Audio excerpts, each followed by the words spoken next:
नमस्कार। SPT news में आपका स्वागत है। पेश है 9 अप्रैल गुरुवार दोपहर 3:15 राजस्थान के विभिन्न शहरों की 15 बड़ी खबरें।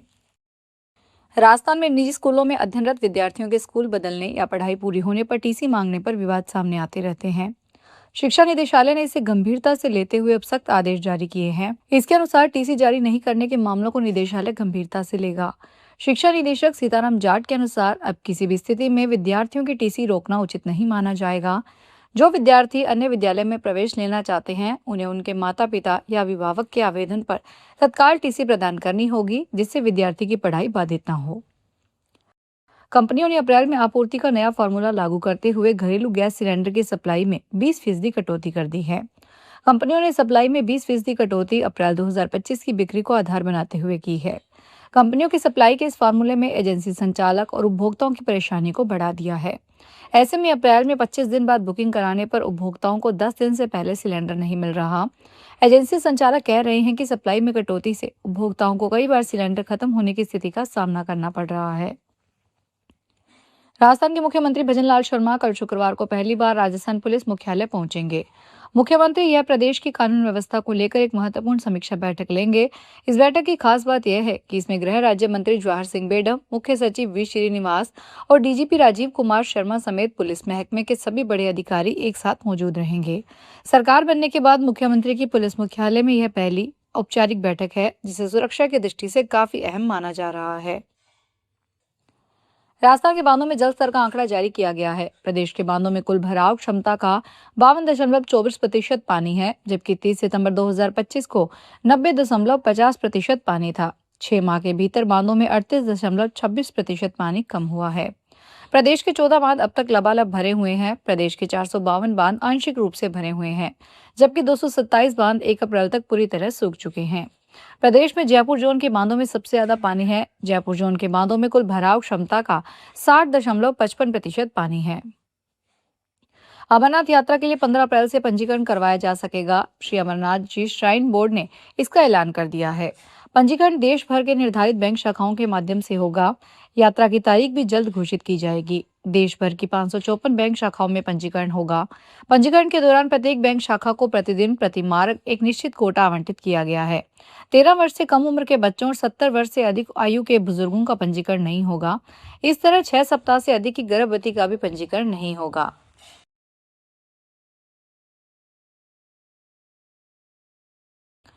राजस्थान में बीते कुछ दिनों में आंधी तूफान के साथ बारिश दर्ज की जा रही है। वहीं यह मौसम फिर बदलने लगा है, जिसके चलते विभाग का कहना है कि एक कमजोर विक्षोभ के प्रभाव से 10-11 अप्रैल को बादल छा सकते हैं। राज्य में आगामी 3-4 दिनों में अधिकतम तापमान में 3 से 4 डिग्री बढ़ोतरी होने के आसार है।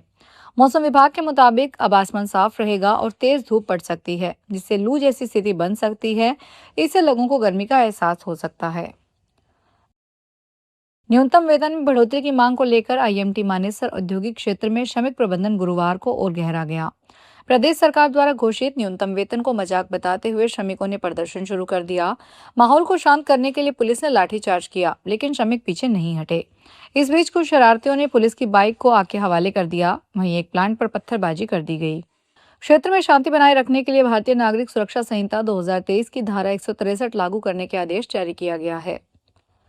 कोटा जिला में एक किसान की अचानक मौत का मामला सामने आया, जिससे खेती से जुड़े संकट और किसानों की स्थिति को लेकर गंभीर सवाल खड़े कर दिए गए हैं।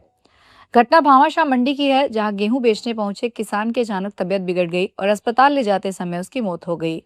मृतक किसान की पहचान झाड़नमली गांव निवासी हंसराज वैष्णव के रूप में हुई है। वे किराए पर जमीन लेकर खेती करते थे और अपनी फसल बेचने के लिए मंडी पहुंचे थे। अनंतपुर थाना पुलिस इस पूरे मामले की जांच में जुटी हुई है।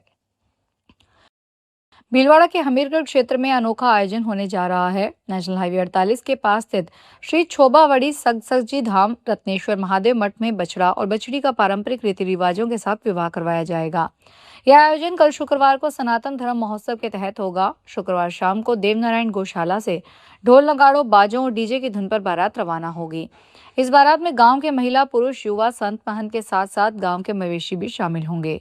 गायों और बछड़ों को विशेष रूप से सजाकर बारात का हिस्सा बनाया जाएगा। वहीं बैलगाड़ियों से बारात निकाली जाएगी। राजस्थान के शहर अलवर में जल्द ही सार्वजनिक परिवहन की सूरत बदलने वाली है। शहर में जून से 50 इलेक्ट्रिक बसों का संचालन शुरू होने जा रहा है। इस आधुनिक और प्रदूषण रहित बसों का न्यूनतम किराया महज 10 रुपए तय किया गया है, जिससे आम जनता को सस्ती और सुगम यात्रा की सुविधा मिल सकेगी। नगर निगम और रूडीसी को इस प्रोजेक्ट को अमली जामा पहनाने में जुटे हैं। बसों के रखरखाव के लिए बहाला में बस डिपो बनाया जा रहा है, जिसके लिए यूआईटी ने जमीन आवंटित की है।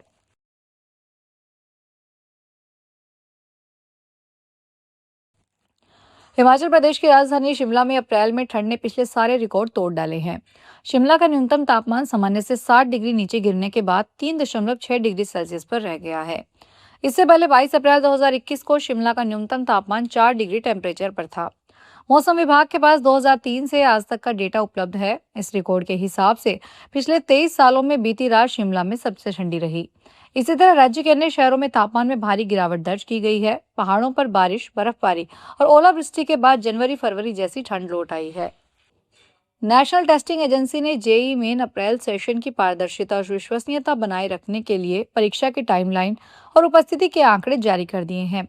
जारी कार्यक्रम के अनुसार 11 अप्रैल शनिवार को अभ्यर्थियों की रिकॉर्ड रिस्पॉन्स शीट्स और प्रोविजनल आंसर की जारी की जाएगी। इसके बाद छात्रों को निर्धारित समय सीमा में आंसर की पर आपत्तियां दर्ज करवाने का अवसर मिलेगा। इस दौरान स्टूडेंट्स किसी भी प्रश्न के उत्तर पर अपनी आपत्ति दर्ज करवा सकेंगे। बीसलपुर बांध के कैचमेंट एरिया में पिछले दिनों हुई बारिश के चलते पानी की आवक लगातार बनी हुई है। हाल ही में हुई बारिश से बांध में अब तक 1 सेंटीमीटर पानी की आवक दर्ज की गई है। इसी के चलते पिछले 2 दिन से बांध का जलस्तर स्थिर बना हुआ है। बांध के रेनगेज सेंटर पर करीब 20 mm बारिश दर्ज की गई है, जिसके बाद कैचमेंट एरिया से पानी की निरंतर आवक बनी हुई है। दिल्ली के दक्षिणी पश्चिम जिले के साइबर थाने की टीम ने ऑपरेशन साइबर हॉक 4 के तहत अंतर्राज्यीय साइबर और वित्तीय धोखाधड़ी गिरोह पर बड़ा प्रहार किया है। पुलिस ने कुल 57 मामलों में 113 आरोपियों को गिरफ्तार किया है। पुलिस को आरोपियों से 303 एनसीआरपी शिकायतें मिली, जो म्यूल खातून मोबाइल नेटवर्क से जुड़ी थी। ये सभी शिकायतें लगभग 22 करोड़ रुपए से अधिक की साइबर ठगी से संबंधित है। जांच में पता चला है कि दिल्ली, गोवा, मुंबई से सक्रिय एक गिरोह रियायती हवाई टिकट बुकिंग के बहाने एनआरआई और भारतीय नागरिकों को ठग रहा था। यमुनानगर के भेड़थल गांव में आज वीरवार सुबह एक से दूसरे सिलेंडर में गैस पलटते समय आग लग गई। आग लगने का कारण पास में जल रहा चूल्हा था। जोरदार धमाके में 3 क्वार्टरों के बीच 2 दीवारें गिर गई। वहीं लेंटर व साथ की दीवारों में दरारें आ गई। 3 क्वार्टर में मौजूद 2 माह की बच्ची समेत 11 लोग झुलस गए। इसमें 7 बच्चे, एक महिला युवती व 2 पुरुष शामिल हैं। सभी बिहार के मधुबनी के निवासी हैं। फिलहाल इस बुलेटिन में इतना ही। फिर हाजिर होंगे बड़ी खबरों के साथ।